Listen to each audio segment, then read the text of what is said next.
పల్లవికి, కమల్‌కి శోభనం జరగలేదన్న విషయం తెలుసుకొని వాళ్ళ అత్తయ్య అయితే పల్లవి దగ్గరికి వచ్చి, "ఎందుకు పల్లవి శోభనం జరగలేదు" అని చెప్పేసైతే అడుగుతూ ఉంటుంది. ఆ మాటలు వినగానే అక్కడ ఉన్న అవని అయితే, నేను అనుకున్నదే నిజమవుతుందయితే" అని చెప్పేసైతే అనుకుంటూ ఉంటుంది. ఇంతలో అక్కడ ఉన్న వాళ్ళ అత్తయ్య మాత్రం, "ఎందుకు పల్లవి? ఎందుకు జరగలేదు?" అని చెప్పేసైతే నిలదీస్తూ ఉంటుంది. ఇంతలో అక్కడ ఉన్న వాళ్ళ బామ్మ అయితే, "నేను పల్లవి ఫోన్ మాట్లాడడం వల్ల ఈ విషయం తెలుసుకున్నాను. లేదంటే మనకి ఈ విషయమే తెలిసేదే కాదు" అని చెప్పేసైతే అంటూ ఉంటుంది. ఆ మాటలు వినగానే అక్కడ ఉన్న పల్లవి వాళ్ళ అత్తయ్య అయితే, "ఎందుకు పల్లవి ఏమీ మాట్లాడవేంటి చెప్పు" అని చెప్పేసైతే అడుగుతూ ఉంటుంది.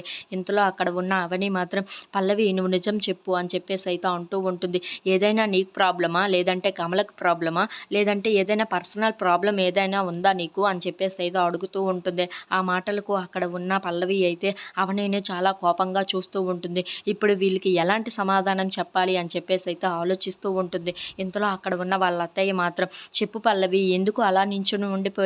మీకు శోభనం ఎందుకు జరగలేదు? మేము మంచి ముహూర్తం చూసి పెట్టాము కదా! ఈ ముహూర్తాన్ని. మీరు ఎందుకు జరుపుకోలేదు" అని చెప్పేసైతే నిలదీస్తూ ఉంటుంది. ఆ మాటలకు మాత్రం అక్కడ ఉన్న పల్లవి అయితే ఏమీ మాట్లాడకుండా, నోరు విప్పకుండా అలా ఉండిపోతుంది. ఇంతలో అక్కడ ఉన్న వాళ్ళ బామ్మగారు మాత్రం, "చెప్పువే నిజం చెప్పు" అని చెప్పేసైతే అంటూ ఉంటుంది. If you like this video please subscribe.